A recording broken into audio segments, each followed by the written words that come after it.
서울 집값이 하락했다. 이게 여러분 사실일까요? 이걸 한번 보시죠.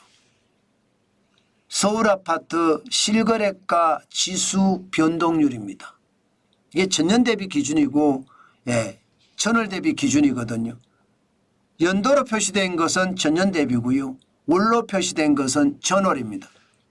그런데 이 전월 대비 실거래가 지수를 봤더니 2024년 9월이 마이너스 0.01%입니다.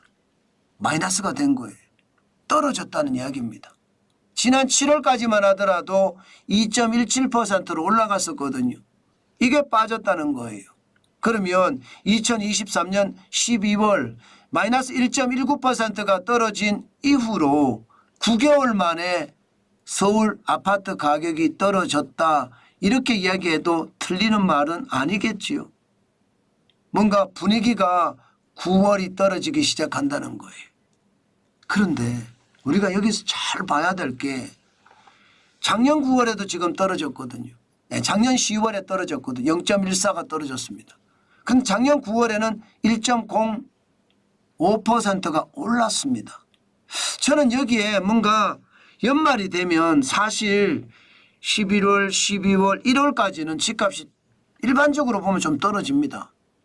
수요가 그만큼 줄어들고 추운 겨울에 이사 안 하거든요. 그러니까 좀 떨어지는 건 사실이에요. 그런데 올해는 유독 조금 빠르죠. 물론 많이 떨어진 것은 아닙니다. 0.01이니까 많이 떨어진 것은 아니지만 뭐 시장에 뭐 약보합세 정도로 해석해도 상관없지만 이게 작년 9월에 1.01%가 올랐는데 올해는 9월에 마이너스 0.01 마이너스가 됐다는 사실이죠. 이게 여러분 그러면 10월에는 어떻게 될까요? 10월에는 또 떨어진다는 이야기입니다. 실제로 시장의 전망도 10월에 서울 아파트 실거래가가 떨어질 거다 이렇게 예상을 합니다. 11월은 아직 예상이 나오지는 않았지만 지금 분위기로 봐서는 11월도 떨어진다예요. 그러면 집값이 이제 떨어지는 모드로 들어섰다고 봐야 되나요? 아마도 떨어질 가능성이 있다 이렇게 해석해도 틀리는 말은 아닐 것 같습니다. 특히 말입니다. 서울 지역을 보면 서부권 0.90% 빠졌습니다. 이게 은평, 서대문, 마포 이쪽이거든요. 서부권이. 동부권도 마찬가지입니다.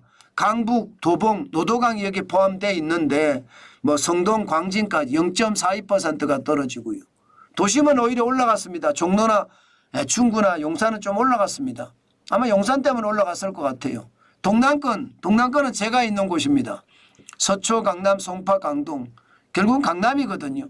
0.86% 올라갔습니다.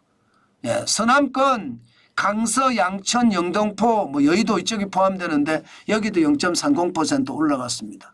그렇지만 서부권이나 동부권에서 굉장히 많이 떨어졌다. 그래서 전체적으로 서울 아파트가 떨어지고 있다. 이렇게 해석하고 있다는 뜻입니다. 아마 저는 이 상황들이 앞으로 실제로 보면 서울 아파트 매매가 변동률 추이를 보면요. 그래프에 나타나잖아요. 점점 상승폭을 줄이고 있어요. 34주 연속 상승한 건 맞아요.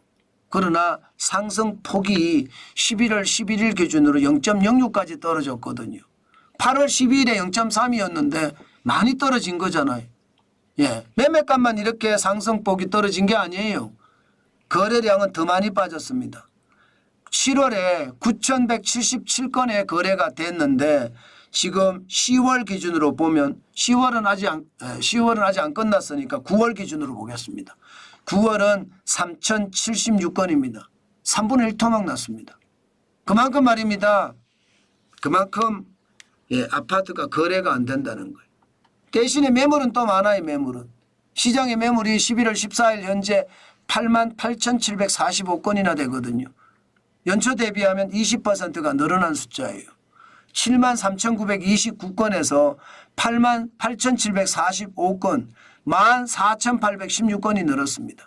그것을 감안을 하면 거래량은 떨어져 매물은 많아 집값이 계속 떨어질 수 있다는 이야기인가요? 아마도 그렇게 지금 시장은 읽혀집니다.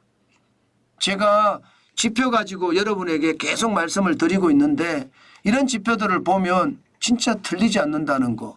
예, 제가 지표는 거짓말하지 않는다는 거 오늘도 아마 확인했을 거라고 생각합니다. 그렇다고 집값이 폭락할 거냐? 폭락할 수도 있겠죠. 지금 도널드 트럼프 전 대통령이 과연 정책을 어떻게 쓰느냐예요.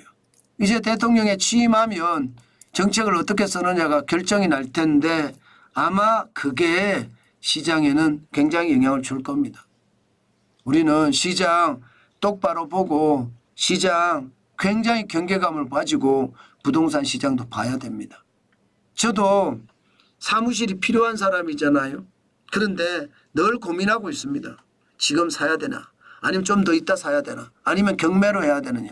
진짜 고민 많이 하거든요. 여러분들도 고민 많이 하고 시장에 대응하는 것 반드시 필요하겠다. 그 말씀 꼭 드리고 싶습니다.